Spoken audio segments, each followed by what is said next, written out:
नमस्कार, स्वागत है आपका। आप देख रहे हैं आज तक, आपके साथ हूं मैं नेहा बाथम। पूर्वांचल की धरती पर इस वक्त हम मौजूद हैं क्योंकि कल पूर्वांचल को सौगात मिली है एक्सप्रेसवे की। कल यहां पर प्रधानमंत्री और मुख्यमंत्री खुद मौजूद थे और आज यहां पर मौजूद हैं समाजवादी पार्टी के राष्ट्रीय अध्यक्ष अखिलेश यादव जी।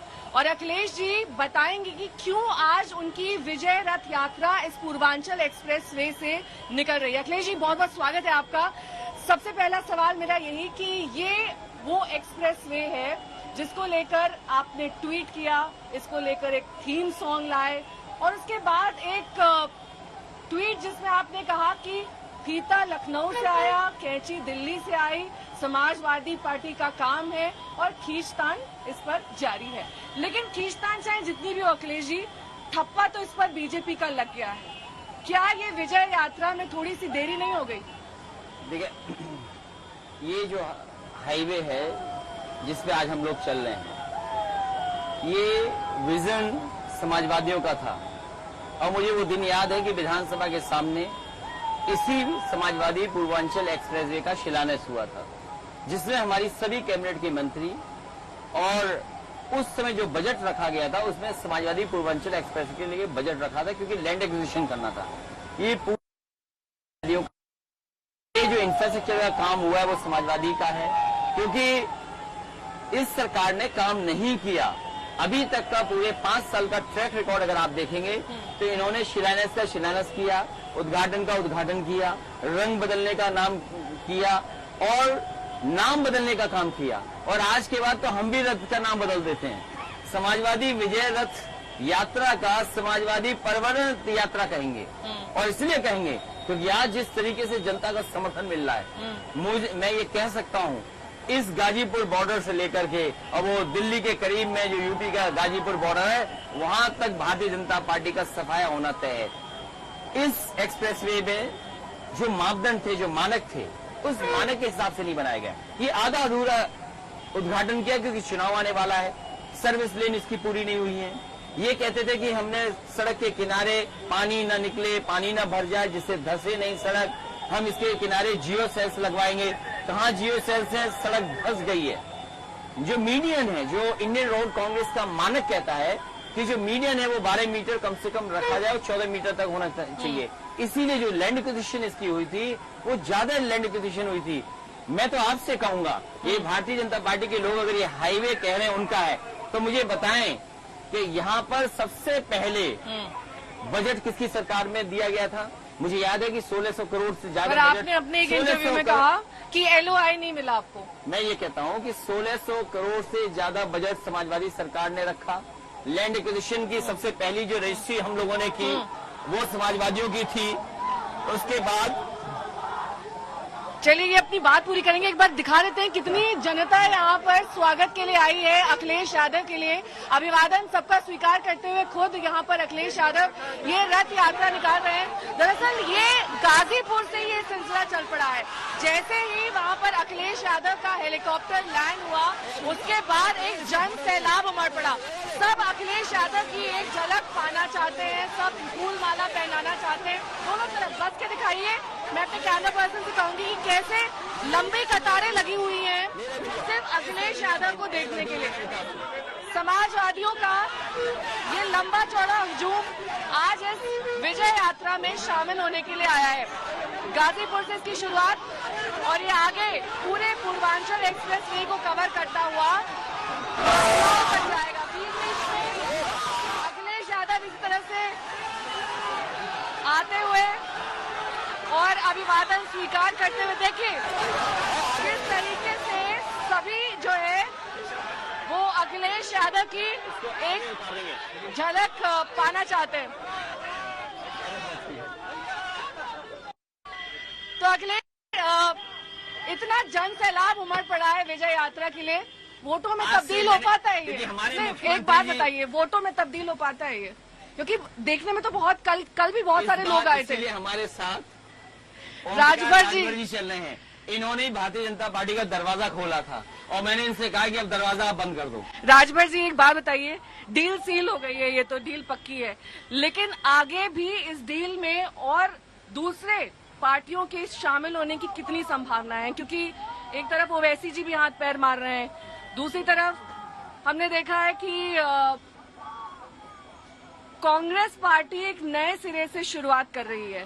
प्रियंका गांधी ये कह रही हैं कि हम संगठन को मजबूत करेंगे, बहुत सारी महिलाओं की भागीदारी होगी, ज्यादा से ज्यादा महिलाओं को टिकट दिया जाएगा और एक तरीके से ये कहा जाए कि जो पार्टी जमीन से अब शुरुआत करना चाहती, क्योंकि पूरी तरीके से अगर देखा जाए तो सबसे बड़े नेता विपक्ष इस वक्त अखिलेश यादव है, समाजवादी पार्टी है, दूर दूर तक बसपा और कांग्रेस दिखाई नहीं दे रही है।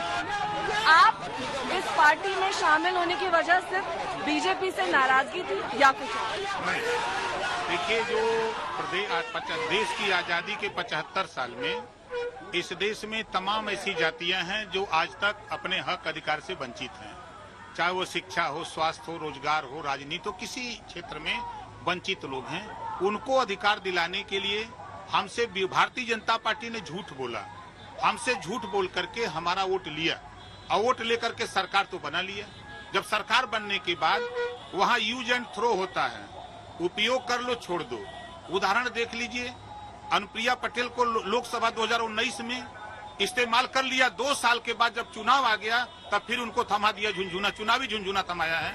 और उत्तर प्रदेश में जब फिर चुनाव आ गया तो उत्तर प्रदेश में भी जितने अति पिछड़े समाज के लोग भारतीय समाज पार्टी और भागीदारी संकल्प मोर्चा के साथ खड़े थे, आज जब समाजवादी पार्टी के साथ सब लोग इकट्ठा हुए हैं तो भारतीय जनता पार्टी चुनावी मंत्री बनाना शुरू कर दिया। अब ये चुनावी मंत्री जा रहे हैं तो इनका खुलेआम विरोध हो रहा है। आपने देखा अभी परसों महाराजगंज में विधायक का क्या हाल हुआ, आपने देखा कि नोएडा में क्या हाल हुआ, अयोध्या में क्या हाल हुआ। तो ये प्रदेश में जो आपके प्रजापति है, पाल है, बिंद है, केवट है, मल्लाह है, कुम्हार है, लोहार है, नाई है, चौहान है, अर्गवंशी है, बंजारा है, बहेलिया है, 22% वोट है, 42% वोट है। जो हम बता रहे हैं वो 42% है और ये 42% समाजवादी पार्टी के साथ खड़ा है। आप देखिएगा जिस दिन चुनाव की सूचना जारी होगी, अभी तो ये आंधी चल रही है, तूफान चलेगा चुनाव में, कोई टिक नहीं पाएगा। आपने जिक्र किया ना, बसपा को लोग नोटिस में नहीं ले रही है जनता, कांग्रेस को नोटिस में नहीं ले रही है। भारतीय जनता पार्टी से पेट भर गया महंगाई से, भ्रष्टाचार से। इनके जो सिस्टम है पूरे देश में गुजरातियों का कब्जा हो गया। सीबीआई का चीफ गुजराती, ईडी का चीफ गुजराती, गृह मंत्री गुजराती, वित्त मंत्री गुजराती, प्रधानमंत्री गुजराती, सब के सब गुजराती भारतीय जनता पार्टी में कब्जा कर लिए और पूरे देश को बेच रहे हैं। ये बात देश के हमारे प्रधानमंत्री जी कहा करते थे कि सौगंध मुझे इस मिट्टी की, मैं देश नहीं बिकने दूंगा। रेलवे बेच दिया, बैंक बेच दिया, LIC बेच दिया, BSNL बेच दिया। मोदी जी कहा करते थे कि चप्पल वाले को हवाई जहाज में उड़ाऊंगा, हवाई जहाज बेच दिए। अब कहाँ ले जाएंगे चप्पल वालों को? अखिलेश जी, राजभर जी से तो डील सील हो गई आपकी, लेकिन जयंत चौधरी जी तो उधर मुलाकात प्रियंका गांधी से भी कर रहे हैं, उनसे डील सील नहीं हो पाई है क्या? कि वो तो एयरपोर्ट पे मिले, दोनों तस्वीरें सबके सामने आई, तब सब सुगगाहट तेज हो गई कि ये क्या हो रहा है। वो बात पुरानी हो गई है और उसके बाद बात बहुत आगे बढ़ी है। बहुत जल्दी और दलों को साथ लाने का काम करेंगे। संजय चौहान जी बैठे हैं, इनका भी दल हमारे साथ है। नंदलाल निसाब कौन सा वो वाला है ना, ये नीला वाला ये लड़का है। जिन दलों को साथ लाने का काम कर रही है पार्टी, उन दलों के साथ बहुत जल्दी फैसला हो जाएगा। प्रियंका गांधी के साथ संभावनाएं खत्म हो गई क्योंकि उन्होंने कहा कि सभी सीटों पर वो अकेले लड़ने वाली है, मतलब कांग्रेस पार्टी अकेले लड़ने उनको वाली है। बहुत बधाई। पुरानी चीजों से सबक लेते हुए अखिलेश यादव ने फैसला लिया है या? वो बात भी बहुत पुरानी हो गई, अब बात आगे आ गई है। विकल्प के रूप में हम सब दिखाई दे रहे हैं, ये पीला रंग, लाल रंग, सफेद और नीला। अभी आपने एक और नीला रंग देखा, हरा रंग, सब मिल गए, एक साथ हो गए हैं। ये बहुरंगी जो इंद्रधनुष बनाया है, यही भारतीय जनता पार्टी का सफाया करेगी। वो एक रंग वाले लोग क्या किसी के जीवन में रंग लाएंगे? आज देखिए, प्रदेश ये चाहता है बदलाव। जो आपने इनसे वादे किए थे, वो आज वादे पूरे नहीं हुए हैं। जो वादे किए गए थे, ये अपना घोषणा पत्र क्यों नहीं पढ़ते हैं, संकल्प पत्र? क्या उनके संकल्प पत्र में ये एक्सप्रेस था? और फिर आधा अधूरा। बीजेपी का सबसे प्रिय काम है शौचालय बनाना। एक किनारे शौचालय हो तो बताइए, इसके किनारे मंडी बननी थी, किसानों की पैदावार की सही मूल्य है। एक किसान हमें बता दो जिसको धान की कीमत वो मिली तो हो। कह रहे हैं गाजीपुर से अब ज्यादा कम समय में, उससे अच्छा कोई झूठ बोल नहीं सकता। उन्होंने कहा कि कम समय में किसान पहुंच पाएंगे लखनऊ और दिल्ली जो तक। आगे वाले लोग हैं वो 4 पहिए की गाड़ी से चल रहे हैं हाँ। और जिनको जिम्मेदारी दी वो पैदल चल रहे हैं। तो सोचो पैदल चलने वाले कम से कम उत्तर प्रदेश का तो भला करते। क्या वाकई पूर्वांचल एक्सप्रेसवे से समाजवादी शब्द हटाकर ये बीजेपी के लिए एक अहम टर्निंग पॉइंट साबित होगा? क्योंकि अखिलेश जी देखिए, इस बात से इनकार नहीं किया जा सकता है कि पूर्वांचल एक अहम फैक्टर है। 33% सीटें यहाँ से आती हैं और जिसने पूर्वांचल पर कब्जा कर लिया उसने उत्तर प्रदेश को एक तरीके से हासिल करनी है। ये बात बीजेपी जानती है और यही वजह है कि टाइमिंग ऐसी रखी गई बेहद नजदीक चुनाव के। मुझे याद है कि यहीं पर एक भाषण हुआ था, कहा गया था कि यहाँ के सांसद ने कभी लोकसभा में ये बात कही थी कि जब उन्होंने निकाल करके दाना लोग गरीबी में खाते थे, सुबह के गंदगी में से दाने निकाल करके लोग खाते थे, ये गरीबी थी। और हम ये महसूस करते हैं कि पूर्वांचल के लोग, यहाँ गरीबी है, बेरोजगारी है, इसको कैसे दूर किया जाए। अमेरिका के बारे में जो कहावत थी कि अमेरिका ने सड़कें बनाई और सड़कों से अमेरिका बना, और वही बात जोड़ते हुए मैंने हर बार कहा, जिस समय समाजवादी पूर्वांचल एक्सप्रेसवे का मैंने शिलान्यास किया था, तो मैंने ये कहा था कि अगर आप रफ्तार बढ़ा सकते हैं तो अर्थव्यवस्था अपने आप बढ़ जाएगी। लोग अपने संसाधनों से, सरकार के सहयोग से, सरकार के फैसले से अपने आप खुशहाली आएगी। तो आज हमारे देश को जरूरत है इस तरह के इंफ्रास्ट्रक्चर को देने की, और इसीलिए समाजवादी पार्टी ने अपनी सरकार में पूर्वांचल के लिए एक्सप्रेसवे दिया है। तो ये फैक्टर सबसे बड़ा है कि पूर्वांचल को विकास की गति कौन दे रहा है, समाजवादियों ने दिया। और आज भी समाजवादी काम आगे बढ़ रहे हैं, वो अपना काम नहीं कर रहे। अब मुख्यमंत्री जी कह रहे हैं कि हम आने वाले समय में स्मार्टफोन और टैबलेट देंगे। हम उनसे पूछना चाहते हैं 4.5 साल में कौन सी टैबलेट देते रहे आप? क्योंकि मुख्यमंत्री जी को लैपटॉप चलाना नहीं आता है, इसलिए नौजवानों के हाथ में लैपटॉप नहीं दिया उन्होंने। जो चीज वो खुद नहीं कर रहे हैं, वो कैसे लैपटॉप दे देंगे इन नौजवानों को? वो जानते हैं कि जिस समय इन्हें लैपटॉप मिल जाएगा, पढ़ाई अच्छी हो जाएगी, ये अपने सूझबूझ से, अपनी मेहनत से आगे बढ़ जाएंगे। ये 16 घंटे काम करना चाहते हैं नौजवान। आप क्या जगह दे रहे हैं उनको 16 घंटे काम करने के लिए? क्या मौका दे रहे हैं आप उनको? ये दिन रात पसीना बहा करके दूसरों के कारखाने चला रहे हैं। क्या ये लोग भूल जाएंगे कि माँ गंगा में यहाँ लाशें निकली थी, यही बक्सर में लाशें थी, गाजीपुर में लाशें थी? क्या कहा था बीजेपी ने कि लाशें बिहार से आ रही हैं? क्या गंगा उल्टी पाएंगे ये लोग? इसका जवाब है उनके पास।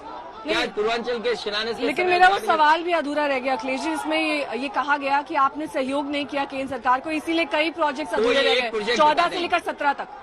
मुझे एक प्रोजेक्ट ये बता दे सरकार जिसमें सहयोग समाजवादी सरकार का नहीं था। और मैं आपकी जानकारी के लिए बता दूं, उस समय जो पीएमओ में थे उन अधिकारी को मैंने कहा कि जो अधिकारी आप चाहते हो बनारस में पोस्टिंग ले लो। आज वो रिटायर हो गए, एक बहुत बड़ी जिम्मेदारी के में काम कर रहे हैं। आप जाकर के पूछिए उनसे कि जिन जिन अधिकारियों को आपने कहा बनारस में पोस्ट कर दो, समाजवादी सरकार में वो अधिकारी पोस्ट हुए कि नहीं हुए? अंडरग्राउंड बिजली केबलिंग किसने की बनारस में? 24 घंटे बिजली किसने बनारस में की? मुझे अच्छी तरह याद है। एक उनके साथी स्वर्गवास हो गया उनका, वो आज जिंदा नहीं है, वो जवाब नहीं दे सकते। लेकिन आज भी एक उनके विधायक जिंदा है, श्यामदेव चौधरी जी आज भी जिंदा हैं। आप जाकर के पूछिए वो कितने दिन भूख हड़ताल पे बैठे थे। मैंने उन्हें भूख हड़ताल से हटाया और वो पूछा उनसे मैंने क्या चाहते हो, तो बोले ये प्रधानमंत्री जी का क्षेत्र है, इसमें 24 घंटे बिजली दे दो। मैंने उसी दिन 24 घंटे बिजली दी और उस दिन मैंने उनसे कहा कि आप उत्तर प्रदेश का बिजली का कोटा बढ़ा दो। मैं ये जानना चाहता हूँ, आज गरीबों को बिजली का करंट लग रहा है जिसमें बिल आ रहा है, क्या उत्तर प्रदेश का कोटा बढ़ाया? जिस उत्तर प्रदेश ने राष्ट्रपति दिया हो, प्रधानमंत्री दिया हो, 2-2 बार केंद्र में सरकार बनाई हो, क्या उत्तर प्रदेश का बिजली का कोटा बढ़ा पाई है सरकार? इस बार चुनाव में ध्रुवीकरण देखा जाएगा क्योंकि राम मंदिर एक बहुत बड़े और अहम मुद्दे के तौर पर सामने आ रहा है। भगवान श्री राम के मंदिर को कोई भी बनने से अब नहीं रोक सकता है। जब से सुप्रीम कोर्ट का फैसला आया है और सुप्रीम कोर्ट ने जब फैसला दे दिया है तो भगवान श्री राम का मंदिर कोई भी नहीं रोक सकता है। और भारतीय जनता पार्टी से सवाल होना चाहिए कि जब हाईवे समाजवादी सरकार 21 महीने में बना सकती है, लखनऊ में 13 या 14 और 19 महीने में मेट्रो चल सकती है, तो आखिर इतने दिनों के बाद भी भगवान श्री राम का मंदिर क्यों नहीं बना है? और अगर भगवान श्री राम किसी से नाराज होंगे तो अब भारतीय जनता पार्टी से नाराज होंगे। उन्होंने समय सीमा बता दी, उन्होंने कहा कि इस साल में बनकर तैयार हो जाएगा। अब जितने भी हिंदू हैं वो कह रहे हैं कि हम तो बीजेपी की वाह कर रहे हैं, क्योंकि तय समय पर तय वक्त पर जो प्रॉमिस किया था, जो वादा किया था, राम मंदिर आ रहा है। भारतीय जनता पार्टी बेरोजगारी पे बात नहीं करेगी। आज देश में सबसे ज्यादा बेरोजगार हैं। आज ही का अखबार जब मैंने उठा करके देखा तो दुख हुआ इस बात का कि चीन अब दुनिया की सबसे बड़ी अर्थव्यवस्था हो गई है। क्या अमेरिका को भी पीछे छोड़ देगी? सोचिए आप, हमारे पड़ोसी देश जो अमेरिका को टक्कर दे रहा है अर्थव्यवस्था में कहां पहुंच गया। आज जो उसकी मैन्युफैक्चरिंग इकोनॉमी है, आज वो क्या नहीं बना रहा। और भारत जैसा देश इतना बड़ा, जहां के नौजवान काम करना चाहते हैं, खून पसीना बहाना चाहते हैं, नौकरी चाहते हैं, रोजगार चाहते हैं, अगर उन्हें मौका मिले तो वो बिना सोए भी 16-18 घंटे काम कर सकते हैं, लेकिन उनको रोजगार नौकरी नहीं सरकार दे पा रही। आखिरकार इसके लिए जिम्मेदार कौन है? पिछले इतने वर्षों से जो सपने दिखाए नौकरी रोजगार मिलेगा, वो कहाँ है नौकरी रोजगार? आपके हिसाब से इस बार का सबसे बड़ा एजेंडा, मुख्य मुद्दा क्या होगा? विकास होगा, रोजगार होगा, जिस तरीके के प्रोजेक्ट्स आ रहे हैं वो होगा, या फिर यूं कहें कि कोरोना में जिस तरीके का मैनेजमेंट रहा सरकार का, वो एक अहम मुद्दा? देखिए, कोरोना की बात तो सरकार इसलिए नहीं करेगी क्योंकि माँ गंगा, जो पवित्र माँ गंगा है, जिसको हम सब माँ गंगा मानते हैं, उसमें कितनी लाशें बह गई। कैसे शर्म से देखेंगे उसको? क्या शर्म नहीं आएगी भारतीय जनता पार्टी को? क्या बात करते हुए नहीं उनको शर्म आएगी कि माँ गंगा से वादा किया था कि माँ गंगा साफ होंगी? आज मुझे बताओ, गोमती साफ हो गई? माँ गंगा के साथ साथ क्या यमुना साफ हो गई? क्या और देश की जो नदियां जो गंगा में जुड़ती हैं, कौन सी नदी साफ हो गई? वो बदहाल हमारी वजह से नहीं है, वो हम बदहाल है बाबा मुख्यमंत्री जी की वजह से, क्योंकि उन्हें फुर्सत ही नहीं है, उन्हें फुर्सत ही नहीं है धुआं उड़ाने में। अगर वो 900, मैं कहता हूँ 100 मीटर अगर गोमती के नालों को रोक दें तो ये उदाहरण होगा देश के अंदर की एक साफ सुथरी नदी शहर के अंदर बह रही है। वो एक अच्छा इंफ्रास्ट्रक्चर प्रोजेक्ट था जिसको इन्होंने रोक दिया। और क्या कह रहे, भ्रष्टाचार हुआ है, ईडी लगा दी, सीबीआई लगा दी। अरे कम से कम उस प्रोजेक्ट को पूरा तो होने देते। आपने माँ गंगा की सफाई के लिए कहा, लाशें नहीं बह रही थी क्या माँ गंगा के लिए आपने काम किया है? तो आखिरकार भारतीय जनता पार्टी को शर्म आती है कि माँ गंगा के बारे में अगर बात करेंगे तो लोग सवाल उठाएंगे कि माँ गंगा के साथ साथ यमुना नदी साफ क्यों नहीं हुई, पांडु नदी साफ क्यों नहीं हुई, सेंगर नदी साफ क्यों नहीं हुई, काली नदी साफ क्यों नहीं हुई? ये वो नदियां हैं जो गंगा में मिलती हैं, आखिर क्यों साफ नहीं हो रही? वरुणा नदी बनारस में है, समाजवादियों ने प्रोजेक्ट शुरू किया था, आज वरुणा का काम क्यों रोक दिया गया? क्या वरुणा क्या इटावा में है? क्या हमारी नदी है? क्या वो भी परिवारवाद का हिस्सा है वरुणा नदी, जिसका काम रोक दिया इन्होंने?